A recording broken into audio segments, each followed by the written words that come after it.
Bueno, mis hermanos, aquí estamos dándole continuidad a nuestra serie El doloroso camino de Edén a Babel.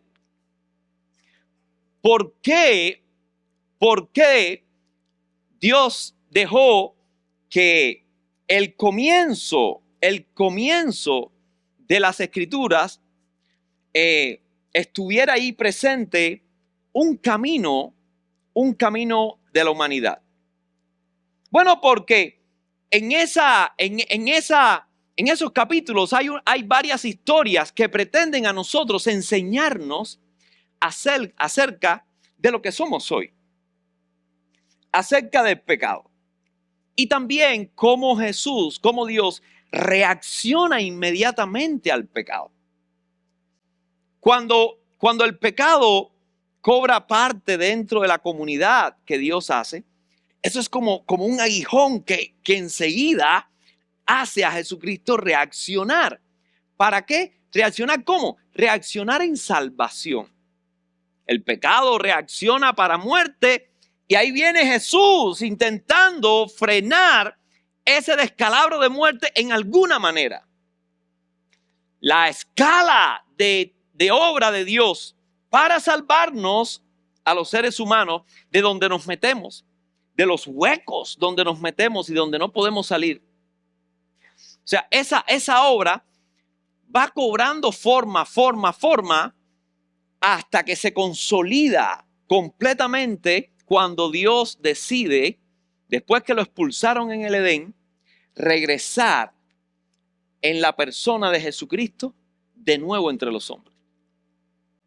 Entonces la Biblia nos narra toda una historia de la humanidad sin Dios. Un Dios trascendente, un Dios que está lejano, que con esta pequeña historia, este pequeño camino doloroso, lo que hicimos fue expulsar a la persona que nos hizo, expulsar a la persona que amamos, expulsar a la persona que pudiera evitar nuestro descalabro. El que nosotros producimos para nosotros mismos. Entonces, este continuo pulso del ser humano tratando de hacerle fuerza a Dios, diciéndole yo puedo solo. Y Dios intentando ver cómo evita este descalabro en pequeñas porciones hasta que logre consolidar el momento oportuno para la salvación completa que terminó Jesús para nosotros. Nosotros debemos aprender, nosotros debemos participar de nuestro proceso espiritual. Uno de los grandes problemas con los que lidian los médicos es que las personas no se cuidan la salud. Solo cuando ya no pueden caminar o cuando tienen una enfermedad que realmente los inhabilita para poder hacer lo que necesita hacer cada día, entonces cuando toma preocupación. Entonces, pero el médico quiere que nosotros descubramos temprano, desde los primeros síntomas que aparecen, que nosotros descubramos que algo está mal y que necesitamos correr. No podemos ignorarlo, no podemos engañarnos a nosotros mismos, que podamos correr a tiempo. ¿A tiempo? ¿Para qué? No para el beneficio del médico, sino para beneficio último de nosotros mismos y de nuestra familia. Pero el pecado es igual. Coqueteamos con él, y el pecado, como la enfermedad más mortal que existe, si le damos chance, crece. Eso es lo que nos dice esta historia. Empezamos con un Adán y una Eva en una condición espiritual tremenda, favorable, y vemos cómo en solo la participación de la familia de Adán y Eva, pues el ser humano cae profundamente a un estado donde cuando llega el médico, llega Dios y Dios califica, dice, no hay uno solo en esta tierra que su corazón no sea siempre enfocado en el mal, de continuo, todo el tiempo. Entonces Dios tiene que salir a ver qué hace con el ser humano. Desgraciadamente en ese momento, en una situación extrema, el único acto de salvación posible es encontrar a alguien con el que se pueda trabajar y enviar un diluvio y sepultar todas unas generaciones, las generaciones iniciales de nosotros los seres humanos. Sepa esto, las personas que originaron, que caminaron sobre esta tierra de manera original, murieron todos sepultados. Eso debe enseñarnos algo. Esa historia debe enseñarnos algo. Para eso está ahí, para que nos enseñe algo. Y vimos entonces la vez pasada cómo Dios crea las condiciones para que haya un nuevo comienzo con Noé. Y en ese nuevo comienzo con Noé, ya vemos que si en el capítulo número 1 de Génesis estábamos aquí, en el capítulo número 6 y en adelante, ya no empezamos aquí nuevamente como empezó Adán y Eva. Empezamos mucho más abajo. Porque con Adán y Eva no convivíamos en muerte, no convivíamos en violencia. El dominio que había era dominio sobre la creación para cuidarla. Pero ahora en Noé, ese dominio se ha transformado en una lucha por el dominio entre los seres humanos. No estaba concebido que Adán y Eva vivieran luchando a ver quién dominaba a quién. Pero ahora en Noé ya eso es el día a día. Nosotros hoy, olvidémonos, ya es un sueño la generación de Adán y el proyecto de Dios en Adán. Todo eso quedó sepultado bajo el agua. Ahora, en la realidad que vivimos es de que todo el mundo quiere tener algún tipo de dominio sobre otra persona. Y ese dominio lo va desarrollando en la medida que lo pueda llevar durante más tiempo, más lejos, más profundamente. El dominio hoy en día se usa de manera de que los beneficios que me dé dominar a alguien no se acaben nunca. Entonces, ya el dominio a veces es en forma, la violencia es en forma de manipulación oscura, de manipulación que la gente no vea, que escondida. ¿Para qué? Para que me dure, porque el día que sepa que soy malo cantidad, todo el mundo me deja solo. Entonces yo tengo que empezar a disfrazarme. ¿Para qué? Para ejercer mi dominio por el mayor tiempo posible y sacar el mayor provecho que pueda. ¿Verdad? Esa es la realidad hoy. La realidad allá afuera, en lo que nos movemos, todo es una continua competencia. A ver quién gana algo cada día, no importa de quién. Eso que vivimos hoy, eso que usted puede percibir hoy, eso que a veces usted lo ve dentro de las propias familias, eso es lo que empezó, donde empezó la nueva humanidad en Noé.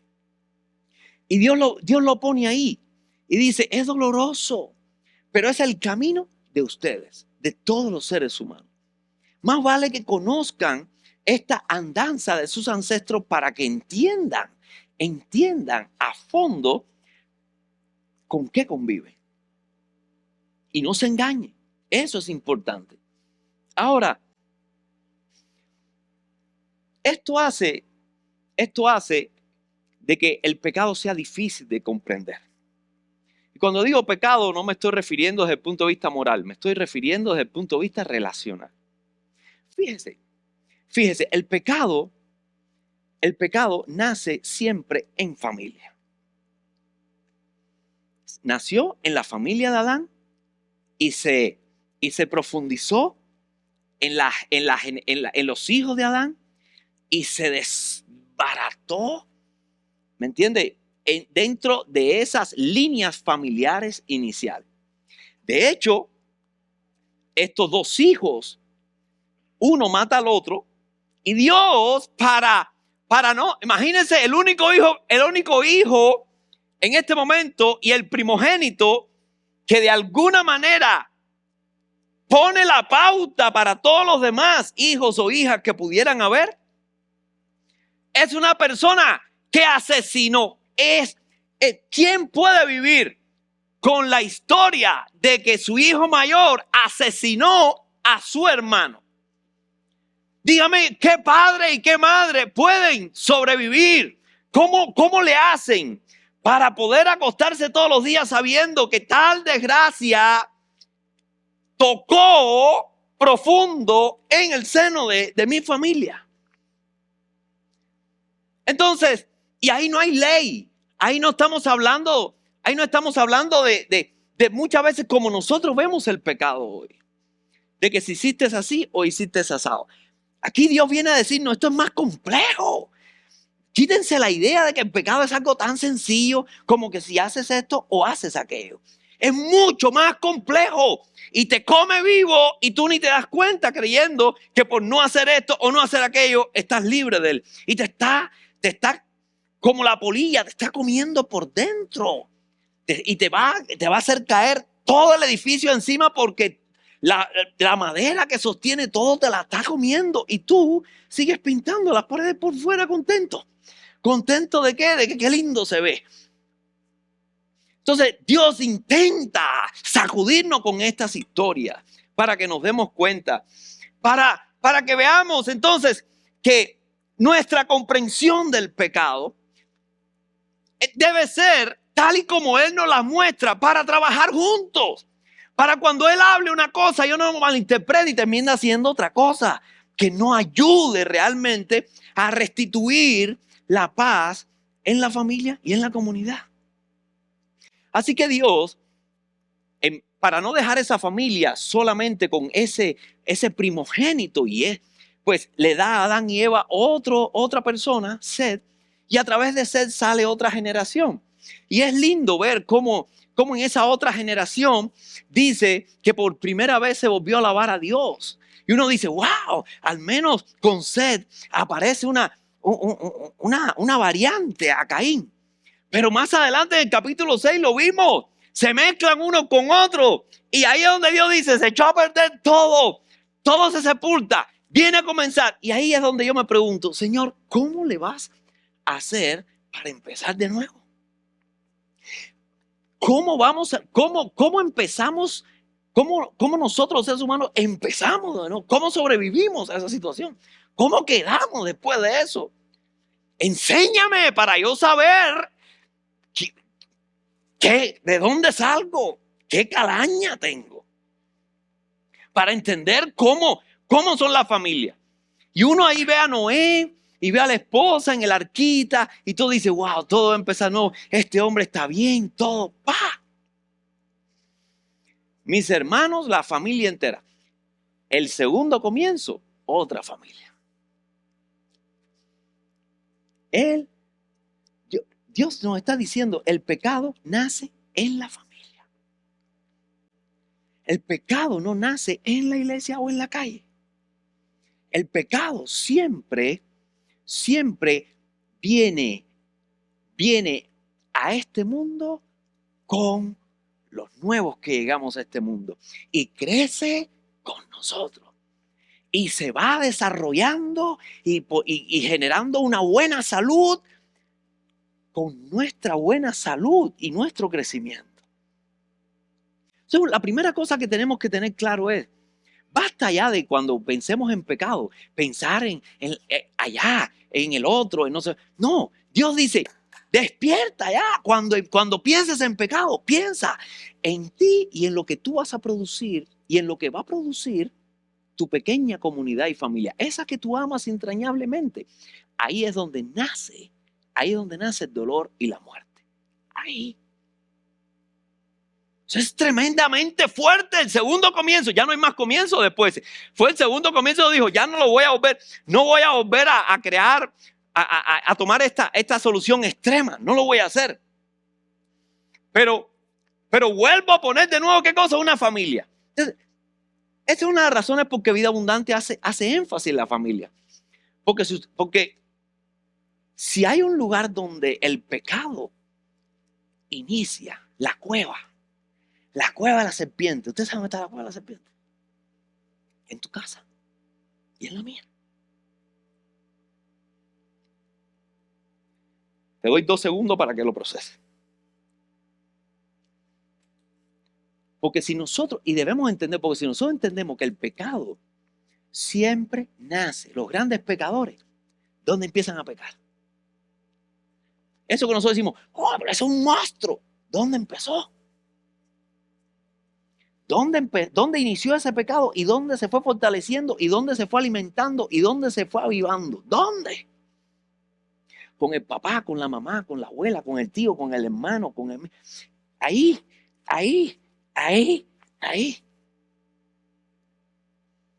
Entonces, si nosotros comprendemos eso, a partir de ahora salimos con los ojos, ¿sabe cómo? Ya no empiezo. Y ese es el primer golpe que Dios quiere darnos, ¿me entiende? Con esta historia, diciendo, ese dedito que tú tienes para todo el mundo, empieza primero poniéndolo en 5701 108 Street, en tu casa. Porque ahí es donde nace. Ahí es donde nace. El primer pecado que tú ves no es el del otro, es el tuyo. Lo que pasa es que tú nuestra mentalidad está diseñada ¿para qué? Para creer que no es el mío, es el de otro. Entonces, usted dice, no, pero yo no quiero pensar así, yo no quiero pensar así. Mire, usted puede decidir lo que usted quiera. Yo nada más te estoy diciendo lo que el que nos creó dice. El que nos vio desde los primeros pasos, el que nos vio dando, reaccionando, el que sabe toda la manera en la que nosotros nos movemos, nos está diciendo, esta es tu historia. Tú no la viste porque hace muchas generaciones, pero esta es tu historia. Entonces, mis hermanos, ahora, lo normal es la violencia. El niñito chiquitico, ¿me entiende? Cuando quiere algo, él no sabe hablar y no lo puede pedir. Pero sin embargo, sí sabe arrebatar.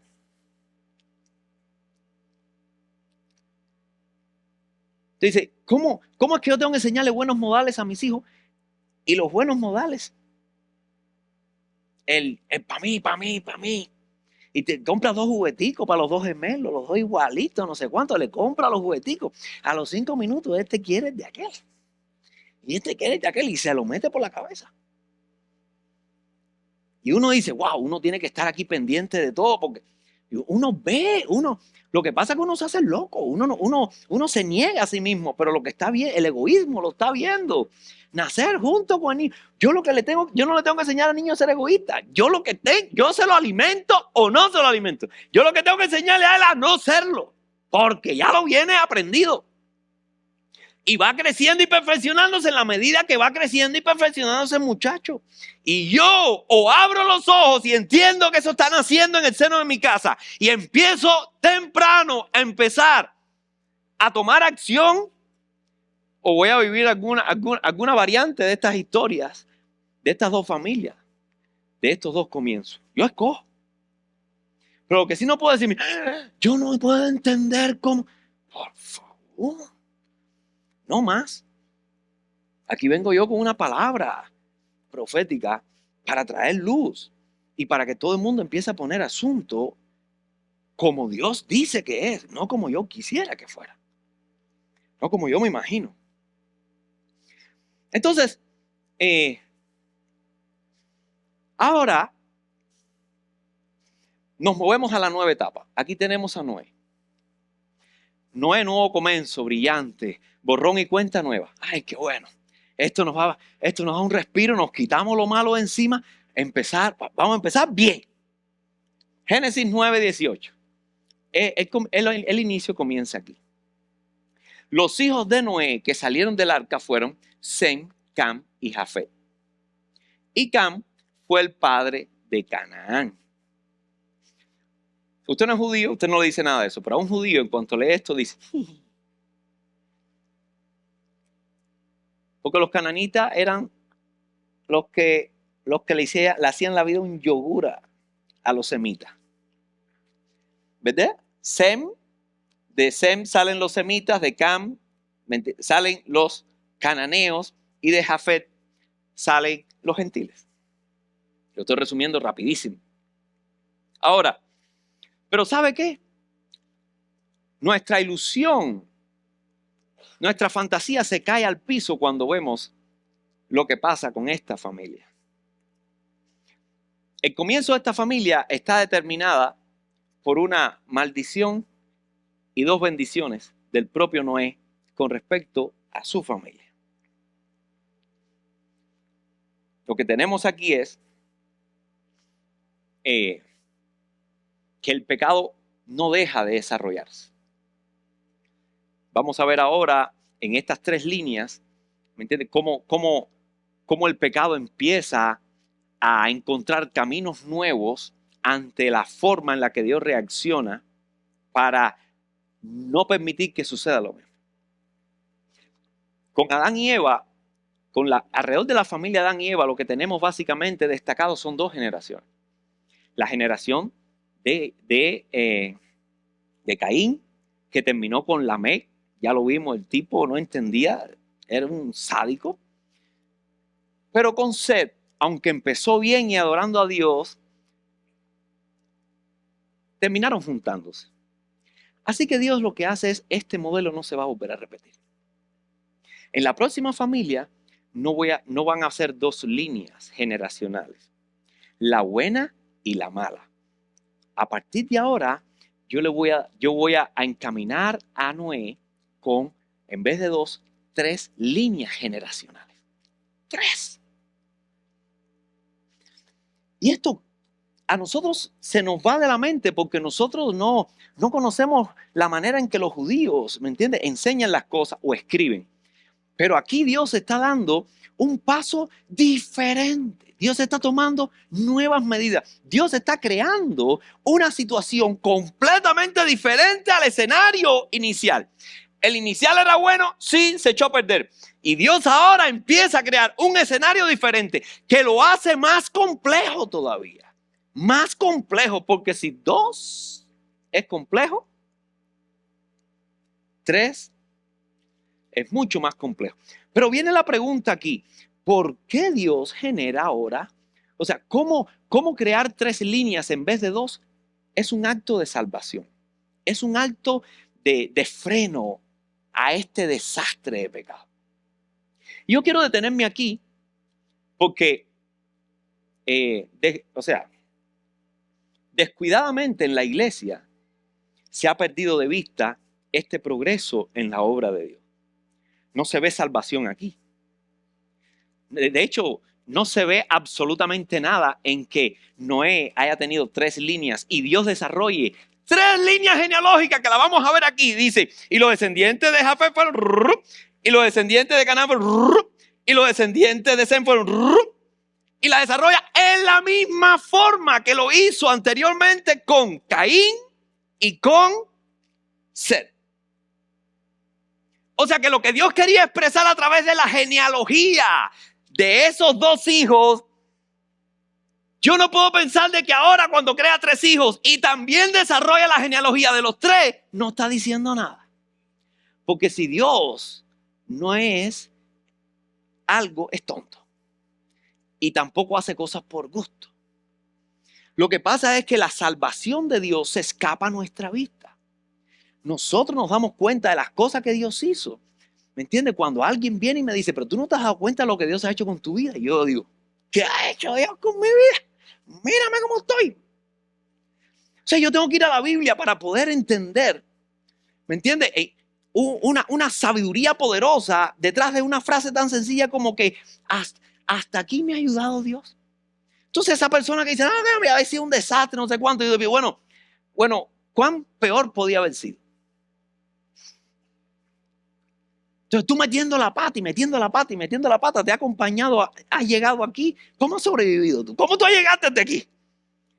Entonces cuando uno empieza a cambiarle la perspectiva que el pecado va generando, el pecado va enseñándonos a nosotros a pensar, nos va enseñando a nosotros a orientarnos. Y el pecado nunca nos va a mostrar a Dios. El pecado jamás. Todo lo que va a hacer es oscurecer la obra de Dios, de que no la vea. ¿Por qué? Porque si no la veo, sigo a su merced. Pero cuando yo veo alguna obra de salvación de Dios, wow, veo una señal. Y si veo una señal me acerco. Y si me acerco, tal vez arde. Y si arde, yo digo, esta cosa extraña. Y termino encontrando a Dios ahí. Pero por esa razón, yo no puedo ignorar de que en esta segunda oportunidad para la humanidad, Dios hace tres líneas genealógicas. Y en esas tres líneas las marca bendición y maldición. Ahora, antes de seguir, ¿qué implica esto para nosotros? Que nosotros hemos desarrollado una mentalidad blanca-negra. El bueno y el malo. El Caín y el Set. Y la verdad es que Dios terminó con ese formato. Dios nos movió a un formato mucho más complejo. Nosotros todavía vivimos en un grado de salvación conectado con una humanidad y con una revelación de Dios y una salvación de Dios a una humanidad que ya no existe. La que existe ahora es la de Noé, la de las tres líneas.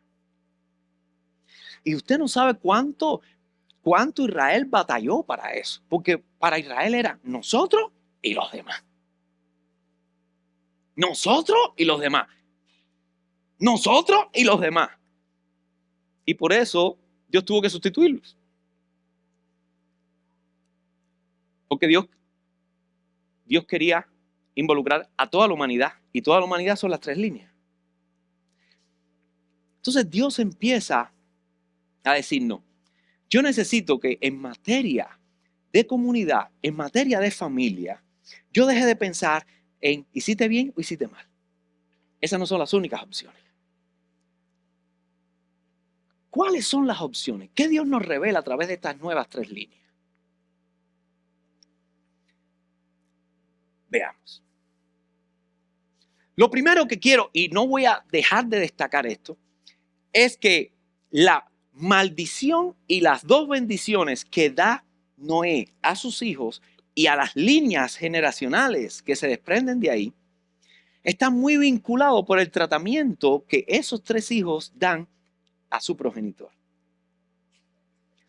O sea, fíjense cómo la bendición y la maldición no está desconectada del seno familiar, del traspaso de una generación a otra.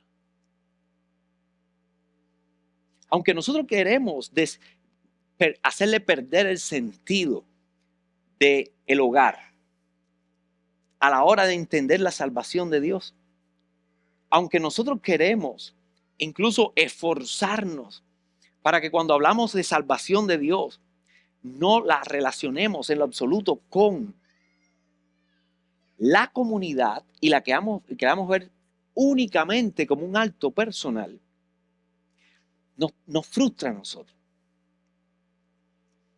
Porque Dios lo que quiere formar con nosotros es una comunidad. Pero en esa comunidad se crean relaciones complejas, no entre dos personas, sino entre varias personas. Y cuando uno siente que en la familia todo va bien, o en la iglesia todo va bien, la sensación que tiene uno adentro, ¿cuál es? Qué rico es esta familia, qué rico es Vida Abundante, qué rico es un lugar donde todo el mundo, se respete, qué rico que todo pase, que todo funcione, qué rico que todo el mundo colabore, qué rico que todo el mundo piense en los demás, qué rico que no sé cuánto. Cuidado, porque en esa comunidad van a haber personas y esas personas puede ser un día un amigo, un día yo, un día otra persona que meta la pata y lesione la idea que nosotros tenemos de comunidad saludable y buena. Entonces nosotros empezamos a decir, ay, qué desilusión, yo nunca pensé que el pastor podía hacer esto. O yo nunca pensé que el hermanito tal pudiera hacer esto. Y yo nunca pensé que esta persona pudiera hacer esto.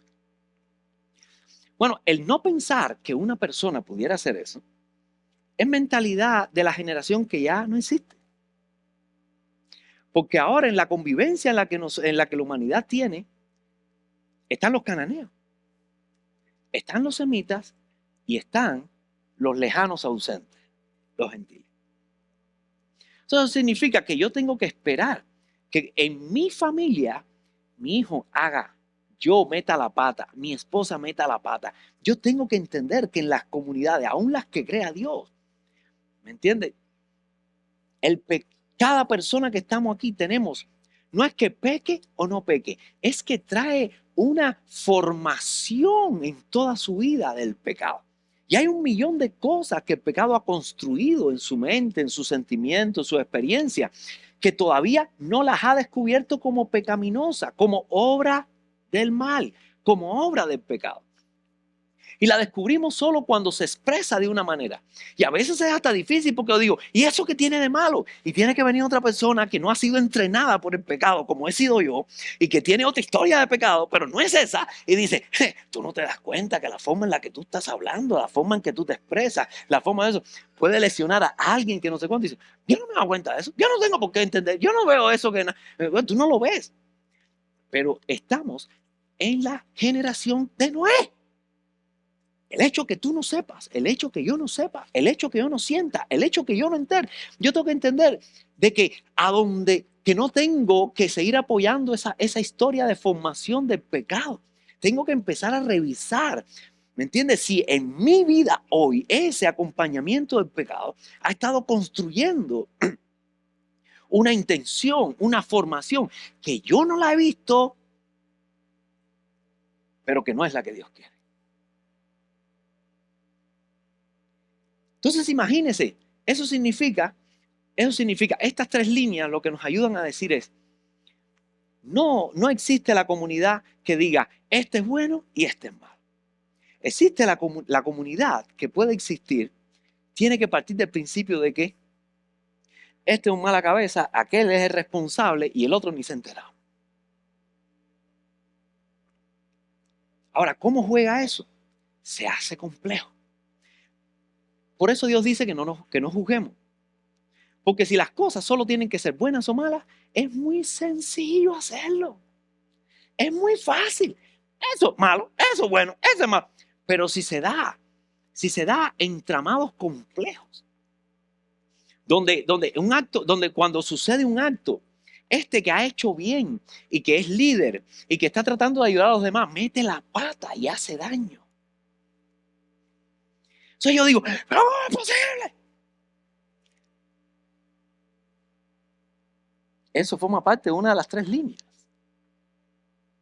Lo vamos a ver cuando veamos Zen, que es el que tiene que custodiar, es uno de los que recibe la bendición y dice, tuya es la herencia, tú vas a enseñar y termina después matando a Dios. El bueno,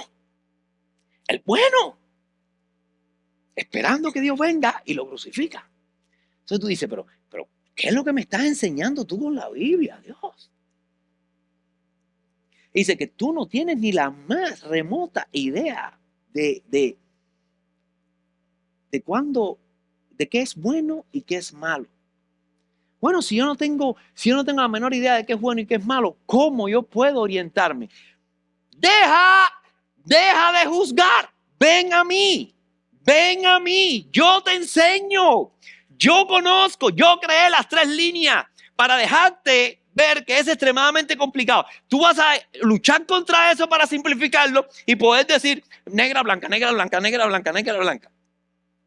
Y Dios mandando negra con pintas blancas, blanca con pintas negras, rayas negras con bolas blancas y bolas blancas y uno, ¿y qué es esto? ¿Y qué es esto? ¿Y qué es esto? ¿Y ahora cómo? Y se siente frustrado porque no puede juzgar y al no juzgar no puede controlar y no puede adueñarse de una comunidad. Y es lo que quiere Dios. Vas a ver que más adelante el pueblo de Dios termina haciendo leyes para hacer fácil este para allá y este para acá. Y esto para el infierno y aquello para no sé. Y Dios diciendo, bueno, mijo, si tú puedes hacer eso, ¿para qué me quieres a mí? ¿Cuál es mi rol aquí? No, que me respalde. Que cuando yo diga, estos son los malos, tú le metas fuego y lo consumas. Eso es lo que yo necesito. Yo te aviso cuando te necesito para que tú vengas y tú castigues. Y la gente coja miedo a mí. Y la gente me respete a mí. ¡Ush! Vamos a meternos entre las tres líneas para poder entender un poquito más. Pero yo espero que de aquí nosotros salgamos. Uno, el alguien está en mi casa. Donde si yo quiero no ser destruido por el pecado, ni mi familia destruida por el pecado, tengo que ponerme para mi casa. Por eso le digo a los hombres que cada hombre debe ser un pastor. Cada líder de casa, cada casa tiene que tener un pastor o una pastora. Pero tiene que haber alguien espiritual, con un ojo que discierna y que represente a Dios y que use las cosas de Dios, ¿me entiende? Para poder trabajar en sus cosas. Porque si no, su casa va a ser una guarida de pecado. Y todo el mundo se va a morder a todo el mundo. Y usted se va en la infantilismo. Ay, yo no entiendo porque no entiendo porque es un anormal. Porque Dios lo ha revelado. Entonces veamos las tres líneas. Vamos primeramente a la de Jafet. Estamos en Génesis capítulo número 10, versículo número 2. Vamos a entrar en las generaciones de cada una de ellas. ¿Lo tienen o no? Dice el versículo 2. Los hijos de Jafet, Gomer, Magog, Madai, Javán, Tubal, Desec, Tiras. Y ahí sigue. Y los de esos son estos y los de esos son estos. Pero deja alguna pista para que nosotros nos orientemos ahora quiénes son esa gente. Dice, de estos se poblaron las costas, cada cual según su lengua, conforme sus linajes y conforme sus naciones. A lo que está refiriendo ahí es a todas las naciones del mundo. Jafet, la bendición que había recibido Jafet es, tú vas a ser huésped en la casa de tu hermano Sem. Entonces la bendición, ellos iban a ser bendecidos. Pero imagínate tú, Dios dando una bendición. Los judíos no podían entender esto. Dios dando bendición a una persona que su línea genealógica eran los gentiles. Entonces, les complicaba el juego. Le descuadraba todo. Pero ese tenía la bendición. Seguimos un momentico más adelante. Los hijos de Cam. Y a este es al que le dedica de las tres generaciones, a este a donde Dios se desplaya y da detalle, y da detalle, y da detalle. Pero miren los tres personajes que se desprenden de Cam. Cus, Misraim, Fud y Canaán. Egipcio, Asiria, Babilonia y los cananeos. Son los que siempre estuvieron con guerra, siempre estuvieron. Y Dios deja marcado que esas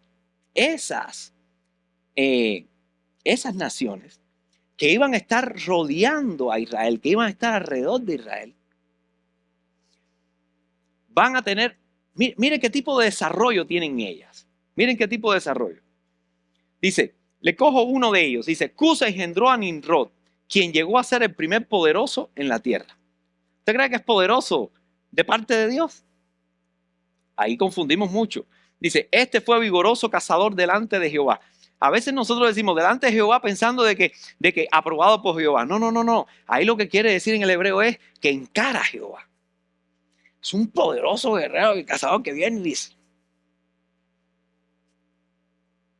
dime, ¿qué no puedo hacer yo? ¿A qué te necesito?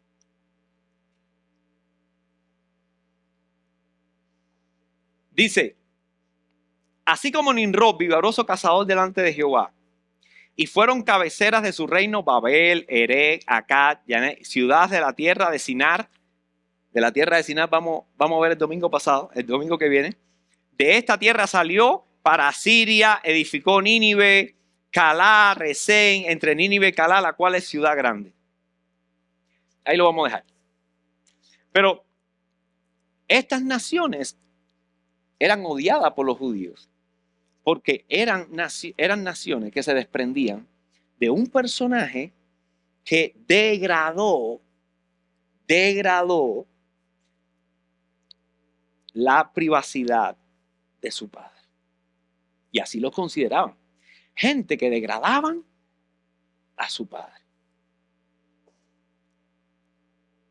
Usted dice, ¿y de dónde sacan eso? Porque Noé, cuando la familia salió, Noé, igual que Adán, igual con la tierra, cultivó la tierra, lo que cultivó fue uva, hizo vino, se emborrachó, esa noche la pasó en su tienda desnudo. Eso es complicado desde el punto de vista bíblico, entender lo que significaba ahí, pero algunos dicen que incesto, o sea, hay situaciones complejas ahí. Pero al final Dios no critica a Noé. Resulta que entra Cam, ve eso y sale afuera a contárselo a sus hermanos, descubriendo la vergüenza, descubriendo la desnudez de su padre, deshonrando la generación de la cual provee, rompiendo un vínculo de autoridad y de respeto con su padre. Cosa que para Dios no tiene sentido. Si tú te desconectas de tu generación anterior, ¿quién te enseña a ti?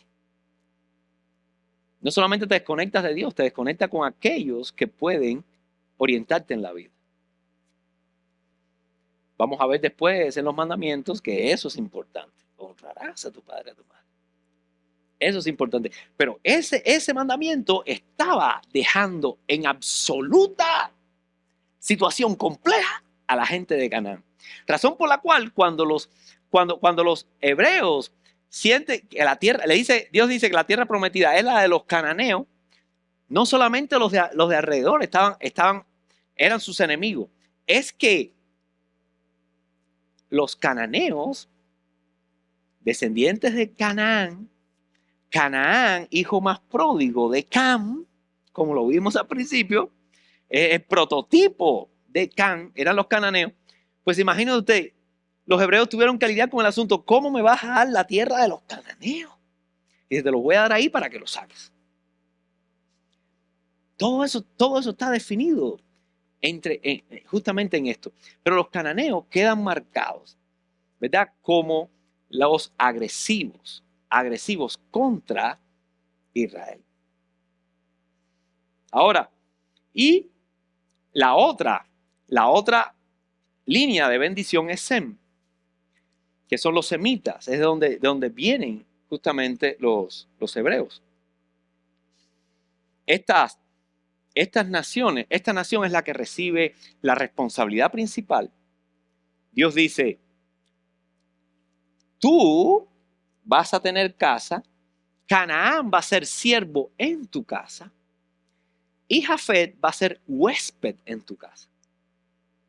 Entonces, usted se da cuenta como Dios está diciendo, va a haber una relación compleja entre los semitas que van a vivir en la tierra que yo les voy a dar y los cananeos que van a terminar en relación con esa casa, pero de esclavo, la relación que van a tener con ustedes de esclavo, yo los voy a poner a servir.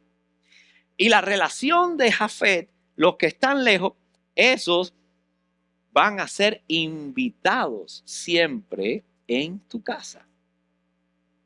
Al no entender ellos esto, no entienden después toda la mecánica, todo lo que Dios viene a revelar en Jesucristo acerca de los gentiles y la iglesia. Pero esto empieza a complejizarse, porque uno dice, bueno, ya yo no puedo saber a ciencia cierta qué viene, quién es este, quién es lo otro, qué es lo malo, qué es lo bueno. Al Dios dejarlo de esa manera, necesitamos a Él para discernir cada cosa. Mis hermanos, pero mire qué interesante esto, Sem, que era el que Dios le iba a dar la casa, el de la bendición más grande. ¿Usted sabe qué significa Sem? Shem, nombre. Cuando veamos con Iván la historia de la Torre de Babel, van a ver que todas las naciones reunidas están diciendo, hagámonos un Shem. ¿Cómo que hagámonos un Shem? ¿Cómo que hagámonos del nombre de aquel que tú le has dado herencia? y que dijiste que le vas a dar la casa. ¿Cómo a quien tú le prometes que le vas a dar casa, de alguna forma forma parte ahora de una idea, de una gran ciudad que quiere elevar una torre para hacerse un chef? Entonces Dios nos deja, en esta historia nos dice, tú quieres decir que aquel a quien tú le has dejado la herencia también se va a dejar arrastrar por estas cosas. Es lo que pasa después. Jesucristo cuando viene, ¿a qué casa viene? ¿A la de Jafet? ¿A los cananeos? ¿A qué casa viene? ¿A la casa de quién? De Shem. A la casa de los hijos. A la casa de la promesa. Y viniendo a la casa de la promesa y siendo fiel con eso, ¿qué tiene allí? Eso es lo que tiene allí. Entonces ahora Dios sí nos deja loco. Resulta que las bendiciones que da, una se la da a uno que está lejos y que no conoce la bendición. Vendrá a tener abrigo en esa casa. Al que le da la responsabilidad de cuidar, de que le va a dar esa casa, pues entonces ese terminará matando al Hijo de Dios. Y el cananeo siempre fajado contra aquellos que tienen la bendición.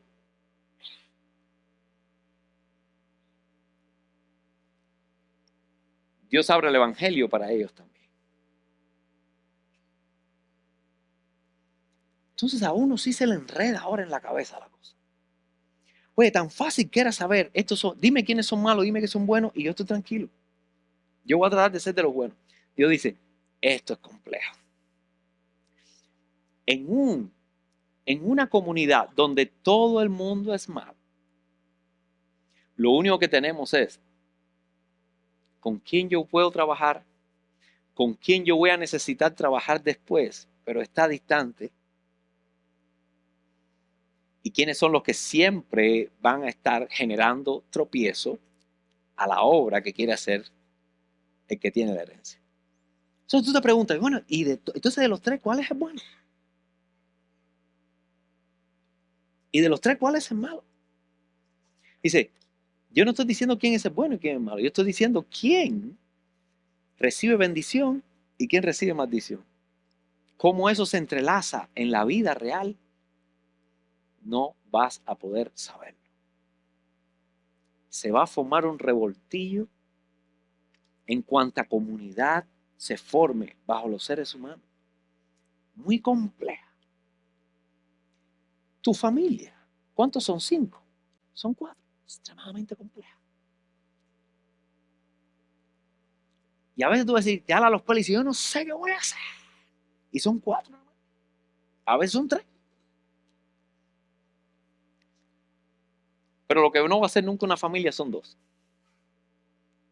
La familia siempre va a ser compleja. La familia empieza a ser familia cuando de los 2 empiezan a venir las generaciones. Y en esas generaciones empieza el dilema. ¿Qué les quiero decir con todo esto? Estamos embarcados. Ahora, ¿qué nos quiere decir Dios con esto? Que el hecho de que la vida se nos haya enredado es un acto de salvación con respecto a la situación en la que vivíamos bajo Adán. Y tú dices, no es posible. Y Dios dice, qué bueno, porque de ti no puede venir la más mínima idea de lo que es salvación. Bueno, ¿y cómo nos salvamos aquí con esta olla de grillo? Dios dice, trayendo al juego al que ustedes sacaron. Yo soy el único que tengo y puedo dar salvación a esta humanidad. Solo invitándome a mí y caminando yo con ustedes los voy a ayudar a desenredar las circunstancias extremadamente complejas en las que ustedes van a estar viviendo. Pero hay algo que sí no les voy a dejar que hagan.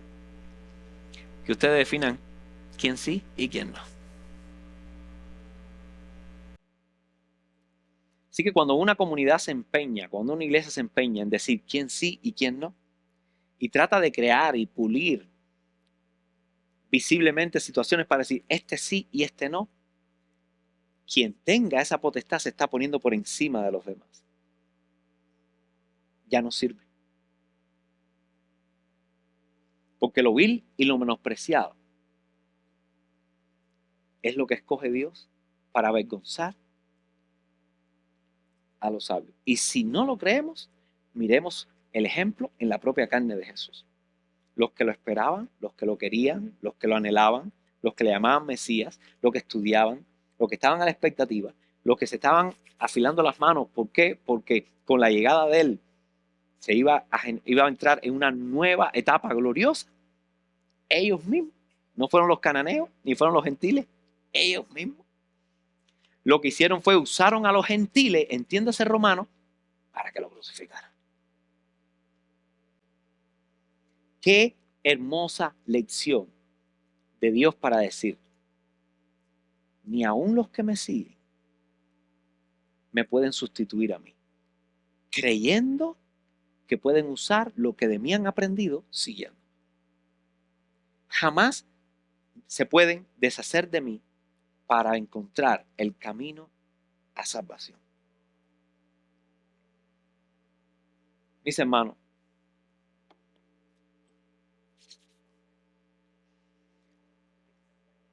por eso no entendemos esto.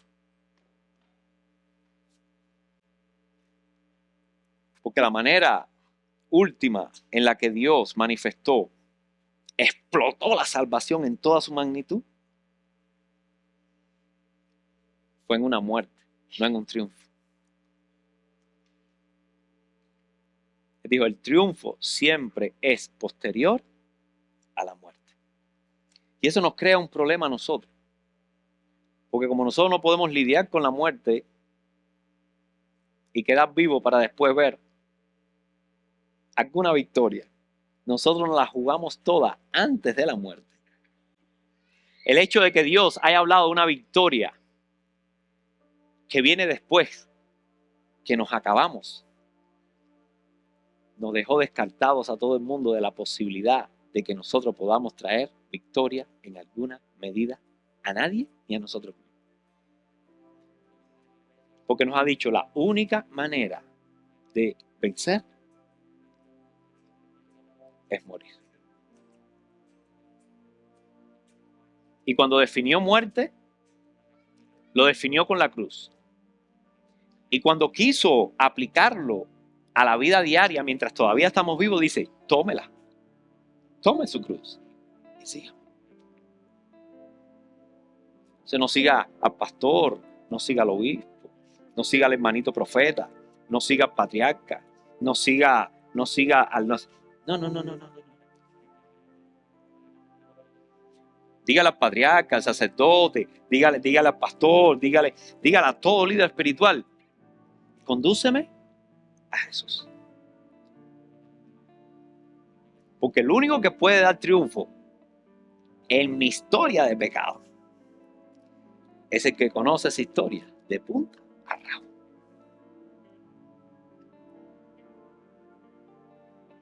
Entonces tenemos que quitarnos todos del camino. Grandes y chiquitos, medianos, todos tenemos que quitarnos. No que yo sé la Biblia, los judíos también la sabían. No porque yo amo a Dios, yo también lo quiero amar. No que si tú me sigues a mí, yo te guío donde dice, no, gracias. Guíame a Él. Déjame conocerlo de primera mano. Déjame tener la experiencia grandiosa que tú has tenido. Ayúdame a tenerla yo también. Y deja que yo pueda ser hijo directo de Él. ¿Él puede con todos? ¿Él puede echarse a toda la humanidad como hijos? Sí, eso no es problema. Pues entonces, yo no le voy a molestar. Él me está dando ese lugar. Enséñame a conocer. Enséñame dónde está. Enséñame su salvación. Enséñame qué obras de salvación Él ha generado en mi vida de pecado para llegar hasta aquí. Yo quiero entender en toda mi historia dónde ha estado Dios obrando obras de salvación pequeñas, que lo que hacen es, no la salvación total, pero impiden que caiga a un estado de muerte irrecuperable, a un coma del cual sea más difícil sacarme. Yo quiero ver todas las pequeñas obras de salvación que el Salvador ha hecho en mí. Y por el entrenamiento que tengo del pecado, no puedo verlas. ¿Tú puedes verlas? ¿Hay alguien que pueda ver las obras de salvación que Dios ha hecho en su vida? Por favor, ayúdeme a mí. Te voy a contar la mía para que tú me ayudes a entender en esa historia donde hubo salvación.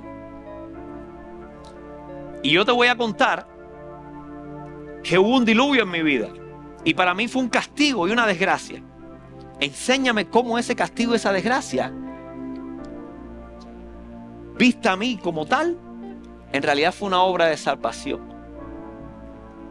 Enséñame a pensar cómo todo lo malo que puede suceder, que todo lo malo que me puede suceder, toda la crucifixión, todo el desprecio, toda la humillación, toda pérdida de sangre, de criterio, de honor, de honra, de nombre, todo lo que he perdido. Enséñame cómo perdiendo todo lo que he perdido yo puedo encontrar salvación. ¿Cuál es la señal de salvación ahí? Jesucristo. Así fue como Él salva. Esa es la manera de salvar a Jesucristo. ¿Cuántos pares incómodos que pensaste que eran destructivos impidieron que cayeras al abismo?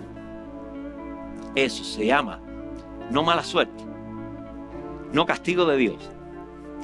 Eso se llama una obra de salvación de Dios que tú no puedes ver como tal, que yo no logro ver como salvación. Por eso necesitamos las Escrituras, porque ellas hablan de Él. Ellos no hablan de cómo saber lo que es bueno y lo que es malo. Ellos hablan de saber cómo Dios salva. Y la comunidad llamada iglesia debe hacer la obra que la comunidad de Shem no pudo hacer. Ver salvación donde Dios la da. O sea, nuestra mentalidad, no vamos a dejar de ser tocados por el pecado, porque todos hemos sido entrenados en ella. Y cuando conocimos al Señor empezamos a desentrenarnos, pero todavía falta. O sea, en la comunidad tenemos que entender de que haya metedura de pata, sí, pero lo que tenemos que enseñar, Señor, enséñanos obra de salvación para colaborar con ella.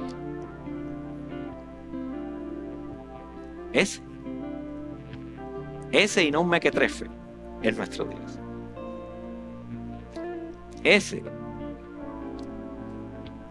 Por eso a ese Dios le llamamos el Dios que salva. La humanidad ha creado muchos dioses, pero a ninguno le ha podido llamar el Dios que salva. Nuestro Dios es salvación. Y todo lo que hace es salvar. El problema es que nosotros no lo sabemos cómo. Todavía estamos ciegos. Pero en la medida que conozcamos a Jesús, en la medida que profundicemos en Él, en la medida que dejemos que Él nos empiece a desentrenar de este entrenamiento del pecado, en la medida que empecemos a ver con claridad la obra de salvación en nosotros, wow, y aquí, y allá, y allá, y allá, y allá, vamos a darnos cuenta, wow, Dios no es solo un Dios de salvación, es que Dios se pasa 24/7 salvando. Y ese es mi Padre. Es alguien que se las ha gastado todas para salvar. Y eso es lo que significa que Dios ama. Lo que significa que Dios ama es que Dios solo hace salvar. El día que descanse y no lo haga más, apaga la luz, que se acabó todo.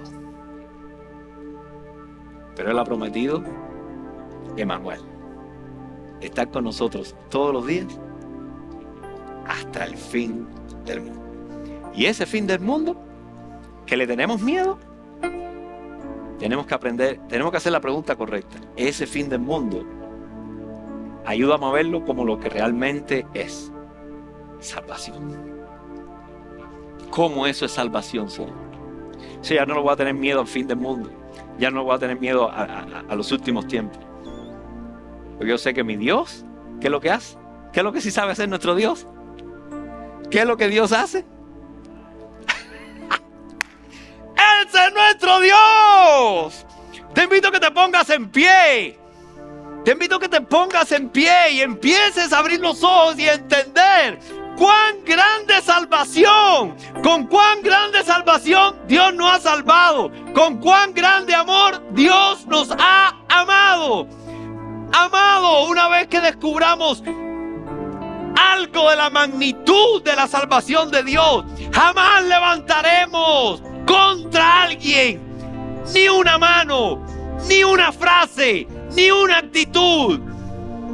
Ya nos sentiremos entonces tan sobrecogidos por la profundidad de la salvación de Dios, que lo único que querrá nuestra alma es colaborar con esa salvación, ser herramientas e instrumentos de salvación. Y cuando nosotros estemos decididos a hacer: Señor, aquí me tienes, ¿cómo puedo colaborar? ¿Cuál es mi lugar en esta eterna batalla de salvación por la humanidad? ¿Qué quieres que haga yo, Señor? Voy a dejar de hacer el jueguito a Canaán. Voy a dejar de jugar a Canaán y Sem, a malo o bueno, este o lo otro. Todos somos malos y todos necesitamos salvación. Pongámonos en el lugar correcto. No en el lugar de los malos, no en el lugar de los buenos, no en el lugar de los que están lejos, en el nuevo lugar que Dios nos ha dado. Colaboradores de salvación. Por donde quiera que paso, Dios puede usar mi vida para obrar, ¿qué cosa? Salvación. Y cuando dediquemos nuestra vida a pequeños actos de salvación, porque no te vayas a creer ahora el zapado. Ahora no voy a hacer un actico de salvación y tú dices: Salvador, bueno, que no te salvo. Que tienes misericordia con alguien que no ve esperanza. Esa misericordia tuya es un mini acto de salvación que genera esperanza y mueve a la gente hacia el que salva. ¿Por qué hiciste eso? ¿Qué fue lo que hiciste? Curiosidad, ¿por qué existe? Este mundo está acompañado y está cuidado por alguien que solo salva. Padre, gracias te damos, porque hablamos lo que no entendemos. Señor, de oídas te habíamos oído. Tratamos de racionalizar lo que tú has dicho, Señor. La hemos enredado. Nos emocionamos en traer salvación y hemos generado, Señor, una olla de grillos. Hemos autorizado y santificado la guerra, la sangre. Señor, el odio, el resentimiento, la amargura. Y el pecado nos ha hecho creer que eso es salvación. Tú eres el sol de justicia, Señor. Alumbra nuestra oscuridad, los rincones más oscuros de nuestra existencia. Y ayúdanos a, Señor, cada día a reconocer algo. Tú eres el que salva. Gracias, Señor, por traer esa pasión a nuestras vidas. Completa la obra de esa pasión que empezaste desde que nacimos. Complétala, Señor, en Jesucristo. Complétala, Señor. Que nuestro corazón sea otro. Nuestra manera de mirar al cananeo, a Shem, a Jafet, porque ya no somos de ninguna de esas tres líneas. Tú, somos de la línea que tú has venido a crear. No permitas que caigamos en el juego de estas tres líneas de hermanos, Señor. No queremos avergonzar tu obra de esa manera, Señor.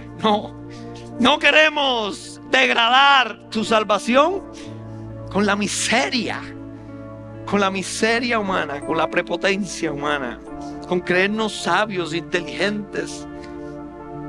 No queremos ensuciar, Señor, semejante salvación, que es la única esperanza. Es la única esperanza, Señor. Y para ella queremos trabajar. De gracia nos la diste. Ayúdanos, Señor, a no caer en la trampa. Y de gracia colabora. Bendice a mis hermanos. Abre los ojos y empecemos a cuidar, Señor. Empecemos a trabajar desde la gracia para borrar el espacio, hacer retroceder al pecado que nace, que vive ahí escondido, Señor, en mi hogar, en mi familia. Ayúdame, Señor, a descubrir. Haznos expertos, Señor, en descubrir esa pasión. Porque el corazón humano perverso, su perversidad nos entrena, Señor, para encontrar perversidad. Y además se regocija, Señor, en encontrarla.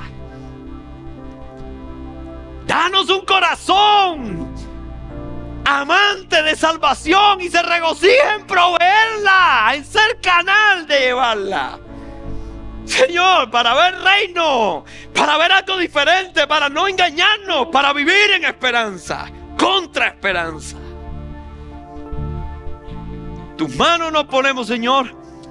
Gracias por esta historia, por este camino doloroso, pero del que queremos aprender.